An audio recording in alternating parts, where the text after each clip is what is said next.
विश्व बालिका दिवस के अवसर पर सारंगढ़ बिलायगढ़ जिले के शासकीय कन्या शाला सरसीवा में स्वास्थ्य विभाग की ओर से एक विशेष कार्यक्रम का आयोजन किया गया।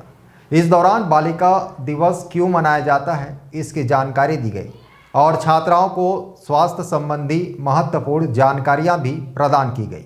आपको बता दें कि बालिका दिवस के मौके पर स्वास्थ्य विभाग द्वारा शासकीय कन्या शाला सरसीवा में एक स्वास्थ्य परीक्षण शिविर आयोजित किया गया। इस कैंप में छात्राओं का स्वास्थ्य परीक्षण किया गया और उन्हें स्वास्थ्य के प्रति जागरूक किया गया। कार्यक्रम में जिले के मुख्य चिकित्सा एवं स्वास्थ्य अधिकारी भी शामिल हुए। उन्होंने छात्राओं को बालिका दिवस के महत्व के बारे में बताया और स्वस्थ जीवन के मूलभूत विषयों पर जानकारी दी।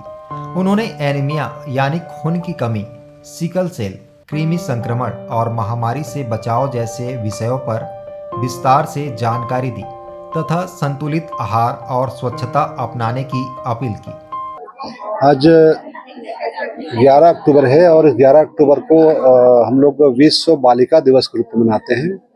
तो बालिका दिवस के रूप में मनाने के लिए आज सरसीवा के इस कन्या विद्यालय को चयन किए थे और यहाँ उपस्थित होकर के जो बालिका दिवस क्यों मनाया जाता है इस विषय में बताया। इसके अलावा बहुत से स्वास्थ्य की जो मूलभूत समस्याएं होती है, जैसे सामान्य सी एनीमिया है, खून की कमी है, कैसे होता है इसके बारे में विस्तार से बात की है।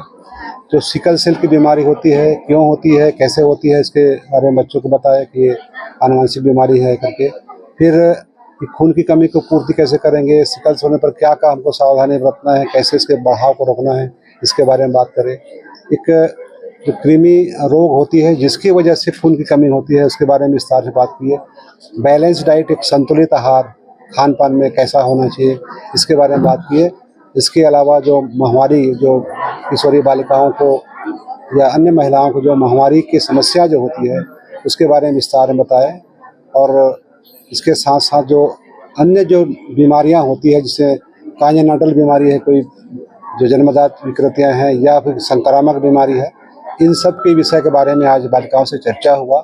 स्वास्थ्य शिक्षा देने का प्रयास किए, समझाने का प्रयास किए कि इनको किस प्रकार की एक्टिविटी करना है। और साथ साथ ये भी हम चर्चा किए कि आँख के बारे में बात किए कि अभी दृष्टि अच्छा रखें, इसके लिए हम बात किए कि कहीं चोट लग जाए या कोई धूल धक्कड़ गई आँख पर जाए तो क्या करना है, कैसे इससे बचेंगे।